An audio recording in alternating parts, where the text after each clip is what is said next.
राम राम भाइयों, मेरा नाम अनिल सोलंकी है। मेरे यूट्यूब मंच लाउड जाट वॉइस में आप सबका स्वागत है। दोस्तों, आज के वीडियो में मैं आपको बताऊंगा कि हरियाणा की भूमि पर कैसे कैसे महान लोग हुए हैं और उन्होंने कैसे कैसे रिकॉर्ड बनाए हैं। और वो रिकॉर्ड कोई छोटे मोटे रिकॉर्ड नहीं है, वर्ल्ड लेवल के रिकॉर्ड हैं। तो खेलों में हो या राजनीति में हो, आज मैं आपको हरियाणा के ऐसे दो नेताओं का नाम बताऊंगा जिनका रिकॉर्ड पूरी दुनिया के अंदर कोई भी नहीं तोड़ सका आज तक। मैं भारत की नहीं, पूरी वर्ल्ड लेवल की बात कर रहा हूँ। और मैं आज आपको कुछ हवाई नेताओं के बारे में भी बताऊंगा जिनको ऐसे दिखाया जाता है कि ये बड़े ही महान नेता हैं, लेकिन उनकी असलियत जानोगे तो आपके पैर के नीचे से ज़मीन खिसक जाएगी कि तो कुछ भी नेता नहीं है जितनी इनकी हवा बनाई जा रही है। तो दोस्तों, बात करते हैं हरियाणा की। हरियाणा एक छोटा सा राज्य है जिसको आप गाड़ी लेके दिल्ली से चलो, एक दिन में पार करके आप पंजाब या राजस्थान में प्रवेश कर जाओगे। लेकिन यहाँ के लोग बड़े ही अनोखे होते हैं। दोस्तों, एक ज़माना था यहाँ पर, एक सेठ छाजूराम लांबा होते थे।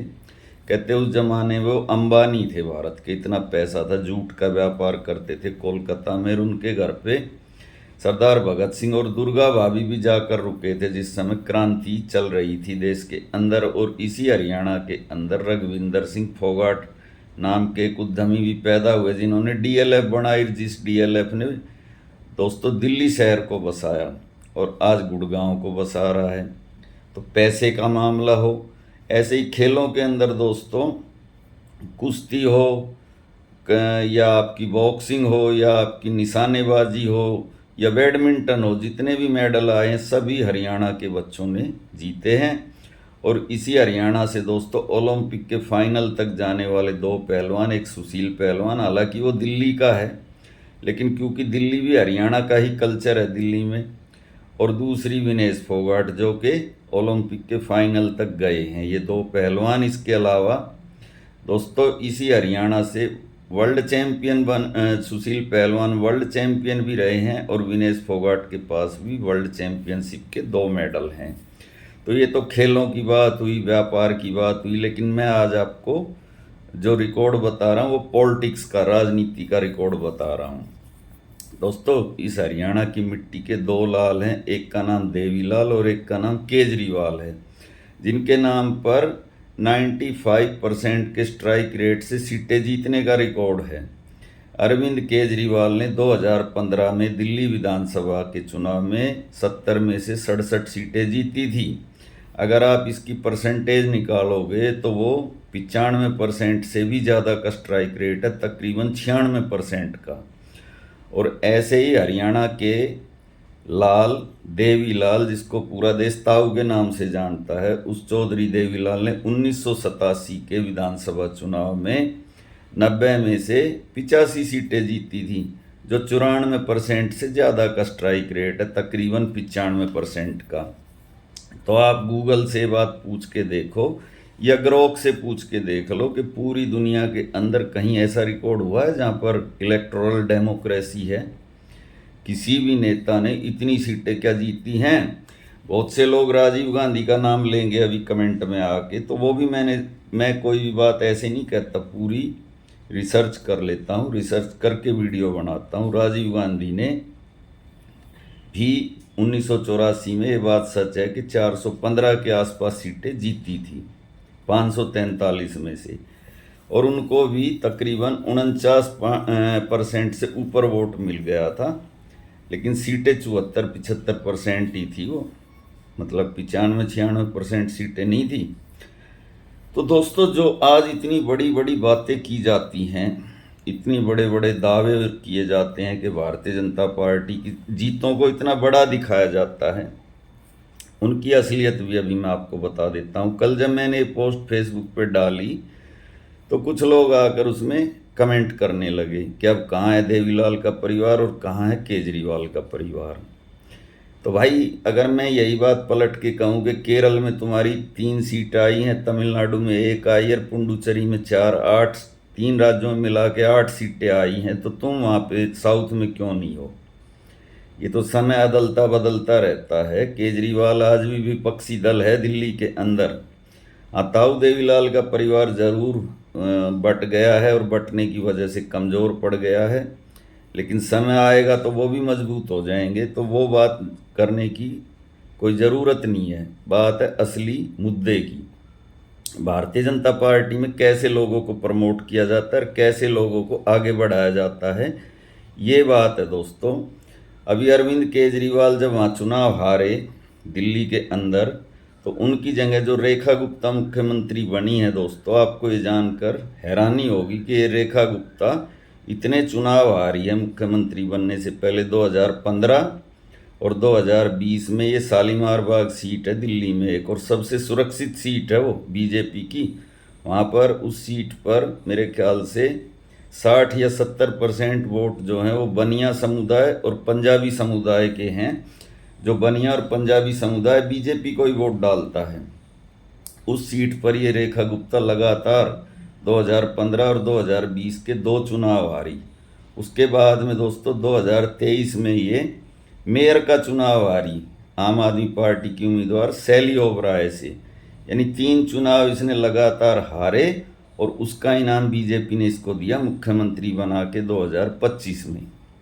और दोस्तों देखो, जो चेहरा बीजेपी ने सामने किया था, जिसके नाम पे चुनाव लड़ा था, परवेश वर्मा, वो कभी चुनाव ही नहीं हारा अपने जीवन में। जब से वो राजनीति में आया ना, उसको पहले महरौली से टिकट मिला एमएलए का, वहाँ से जीता। फिर उसको पश्चिम दिल्ली से 2 बार लोकसभा का टिकट मिला, वो वहाँ से भी जीता। फिर उसको नई दिल्ली से टिकट दिया, वो वहाँ से भी जीता अरविंद केजरीवाल के खिलाफ। लेकिन उसको ना बना के रेखा गुप्ता, जो कभी चुनाव ही नहीं जीती, उसको मुख्यमंत्री बना दिया गया। तो ये तो एक उपलब्धि हुई। हरियाणा के अंदर दोस्तों जब 2014 में बीजेपी जीती चुनाव, तो रामविलास शर्मा प्रदेश अध्यक्ष थे, बहुत ही बड़े कद्दावर नेता हैं, जिन्होंने हरियाणा में बीजेपी की नींव रखी। उनको ना बना के एक ऐसे आदमी को जिसे कोई नहीं जानता था, मनोहर लाल खट्टर, अब तो खैर उसको सब जानने लगे, मगर उस टाइम कोई भी नहीं जानता था, उसको आगे लेके आए। 7-8 बार का विधायक अनिल विज था, ये अपना रामविलास शर्मा था, इनको नहीं बनाया। अच्छा, अब नायब सिंह सैनी को क्यों बनाया? नायब सिंह सैनी की घरवाली नारायणगढ़, अम्बाला के अंदर नारायणगढ़ एक सीट है, उसमें एक वार्ड नंबर 4 है, वहाँ से उसने ये जिला परिषद का चुनाव लड़ा था। 2022 की बात बता रहा हूँ, 4थे नंबर पर आई थी। ये सांसद था उस टाइम, नायब सिंह सैनी उस समय सांसद के पद पर थे, अपनी पत्नी को नहीं जितवा पाए थे। 4थे नंबर पर आई थी साल 2022 जिला परिषद का चुनाव, वार्ड नंबर 4 नारायणगढ़ अम्बाला। तो 2022 में जब ये हुआ, उनकी पत्नी 4थे नंबर पर आई, तो उनको 2024 में भाजपा ने इनाम देकर सीएम बना दिया। उस चीज़ का इनाम दिया गया कि जिसकी पत्नी 4थे नंबर पर आई, उसको मुख्यमंत्री बनाया। पुष्कर सिंह धामी तो अपना ही चुनाव हार गए थे, आप सबको याद होगा, उत्तराखंड के। अभी जो ये 2022 वाला चुनाव था, इसमें वो अपनी सीट हार गए थे, फिर भी उनको मुख्यमंत्री बनाया। और ये भजनलाल शर्मा नंदबई सीट से 2003 में जमानत जब्त हुई थी इसकी। उसके बाद 2003 से और अब तक ये कोई भी चुनाव नहीं जीता था। जीता है, जीतते इसको भी मुख्यमंत्री बना दिया गया। और दोस्तों, भारतीय जनता पार्टी का एक और बहुत बड़ा नेता होता था अरुण जेटली, आप सबने नाम सुना होगा। केंद्र के अंदर वित्त मंत्री भी रहे, रक्षा मंत्री, कई कई मंत्रालय उनको दिए गए। वो जीवन में कभी कोई चुनाव ही नहीं जीते, पूरी जिंदगी रिकॉर्ड है उनका, राज्यसभा के अंदर रहे। एक बार अमृतसर से चुनाव लड़ने गए थे, कैप्टन अमरिंदर सिंह ने उनको हरवा के, उनका बोरिया बिस्तर बांध के उनको दिल्ली वापस भेज दिया था। और ऐसे नेता को भाजपा में बहुत सम्मान दिया जाता है दोस्तों, जो कभी चुनाव ना जीते, हमेशा चुनाव हारे। इसको देखो, नीतीश कुमार जो 20 साल मुख्यमंत्री रहा बिहार का, इसने कहते कभी विधानसभा का चुनाव नहीं लड़ा, हमेशा पिछले रास्ते से विधान परिषद में ही रहा और 20 साल ठाठ से राज किया। तो दोस्तों, ये कुछ उदाहरण हैं। अब मैं ज़्यादा और गहराई में जाऊंगा तो मुझे और बातें बतानी पड़ेंगी।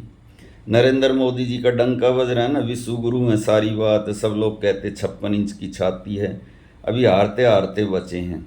इतनी मजबूत सीट वाराणसी से 1.5 लाख से जीते हैं। और राहुल गांधी को पप्पू कहा जाता है, वो तो रायबरेली से भी और वायनाड दोनों जगह से 5-5 लाख से जीता है, उत्तर से भी दक्षिण से भी। और जो मैंने आपको रिकॉर्ड बताया ना हरियाणा के इन दो लालों के, देवीलाल और केजरीवाल, एक ने 70 में से 67 सीट जीती और एक ने 90 में से 85। ये सीटें इन्होंने जीती कैसे? अब बीजेपी से इनकी तुलना की जाएगी तो बीजेपी तो हिंदू मुसलमान करके चुनाव जीतती है और उसमें चुनाव आयोग की भी एक बहुत बड़ी भूमिका होती है, और पैसे की, ईडी की, सीबीआई, इनकम टैक्स की भी भूमिका होती है। इस बात को बीजेपी के समर्थक भी अंदर से जानते हैं लेकिन मानते नहीं हैं। लेकिन अरविंद केजरीवाल ने जब 2015 का विधानसभा का चुनाव जीता था दोस्तों, तो उस समय वो उन लोगों के खंबे पे चढ़ के तार जोड़ता था जिनके मीटर काट के जाता था बिजली विभाग, क्योंकि वो बिल नहीं भर पाते थे। और शुगर का मरीज होने के बावजूद उसने 12-13 दिन तक भूख हड़ताल भी करी थी, सड़क पे सो जाता था। तब जनता ने उसका ये चेहरा देखा था, तब उसको इतनी सीटें दी थी। और ऐसे ही ताऊ देवीलाल दोस्तों खेती की, किसानी की बातें करते थे, हिंदू मुस्लिम के नाम पर वोट नहीं मांगते थे।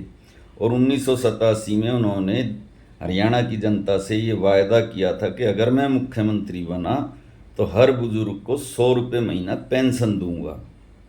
और उसके इस वायदे का उस समय कांग्रेस के मुख्यमंत्री बंसीलाल ने ये कह के मजाक उड़ाया था कि ये अनपढ़ आदमी है, इसको कोई नॉलेज नहीं है, ऐसे पेंशन नहीं दी जा सकती। लेकिन ताऊ देवीलाल ने 100 रुपये पेंशन दी मुख्यमंत्री बनने के बाद, और आज वो 100 रुपये पेंशन बढ़ते बढ़ते मेरे ख्याल से 3200 या 3300 रुपये तक तो पहुंच चुकी है।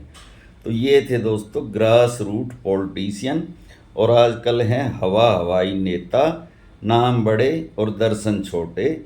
आज का वीडियो कैसा लगा दोस्तों कमेंट के माध्यम से बताना। अच्छा लगा तो अपने ग्रुप में शेयर करना, लाइक कमेंट करना, चैनल को सब्सक्राइब और ज्वाइन करना। और जो भाई मेरी आर्थिक मदद करना चाहते हैं वो कृपया करके इस QR कोड को स्कैन करना और मेरी आर्थिक मदद करना। मिलते हैं अगले वीडियो में।